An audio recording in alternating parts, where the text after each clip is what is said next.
Welcome back. It is now time to brainstorm. Today's question is, what are atmospheric rivers? So you might have heard this term a lot in the news lately with all of the severe weather happening right now on the West Coast. So when you think of a river, you probably assume it's on the ground, right? But the atmosphere can hold entire rivers too.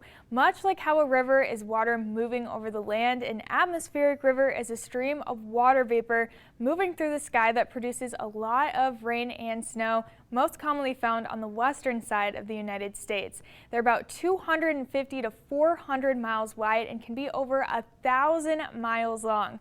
Rivers on land usually flow downhill, while atmospheric rivers flow in the direction of moving air created by weather systems and the jet stream. So typically they pick up water vapor from the warm, moist air over the water and drop the water over land in cooler regions as rain or snow. This happens when the atmospheric river moves towards the land and moves over the mountains. And as we learned in a different brainstorming session not too long ago about how rain is created, this forces the air higher up in the sky where it cools and condenses into rain clouds, which then creates lots and lots of precipitation for the area.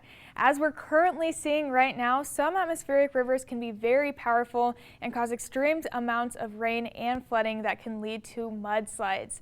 This can also create a lot of damage and can turn very dangerous very quickly. Not all atmospheric rivers cause the destruction we're seeing right now in California, but most of these systems are weak. They provide the rain and snow that's needed for the water supply in these areas, as atmospheric rivers play a very important role in the world's water cycle.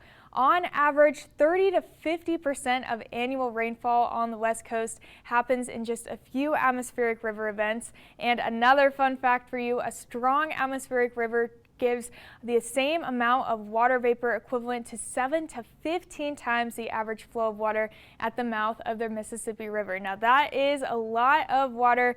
Luckily though, meteorologists are able to use satellite and radar data to better forecast and understand atmospheric rivers to help those people living in those areas prepare for when these events happen. So if you have a question about the weather, make sure to send that off to weather@kq2.com. Include your name, age, school, and a photo if you'd like. Get your parents' permission and send in your questions.